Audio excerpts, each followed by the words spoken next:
Benim mavi ayakkabım nerede?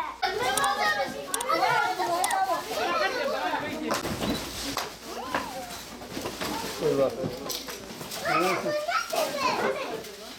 Tamam. Böyle geçir. Geçir böyle.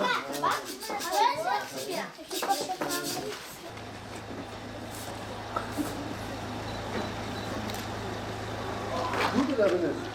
Yapıştırdı mı? Budur.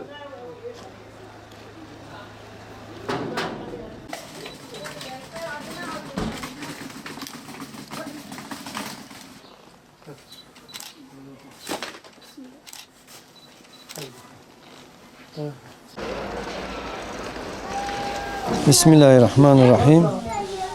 Türkiye'nin dört bir tarafında faaliyetini sürdüren Umut Kervanı bugünün önemine binaen ki Mevlüt Kandili münasebetiyle düzenli yapmış olduğumuz yardımlara bugün itibariyle tekrar devam etmekteyiz.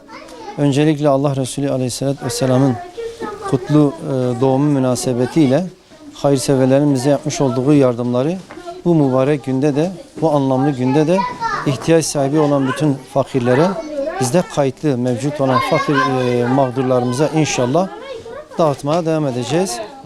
Bu münasebetle giyim noktasında bize kayıtlı olan mağdur ailelerimizi buraya çağırıp onları giydirmek, yanı sıra oluşturmuş olduğumuz gıda paketlerimizi ihtiyaç sahiplerine ve ayrıca kurbanlarını bize vekalet olarak kestiren mağdur hayırseverlerin kestirmiş olduğu bu kırmızı etleri biz inşallah bugün ihtiyaç sahibi olan bu mağdur ailelere ulaştıracağız.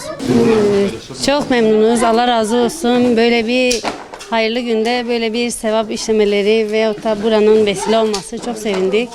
Allah onlardan razı olsun. Vesile olanlarla beraber çocukları sevindirdiler. Teşekkür ederiz. Sürekli her zaman yapıyor. İhtiyacı olanlara yardım ediyorlar. Allah razı olsun. Çok memnunuz. Teşekkür ederiz.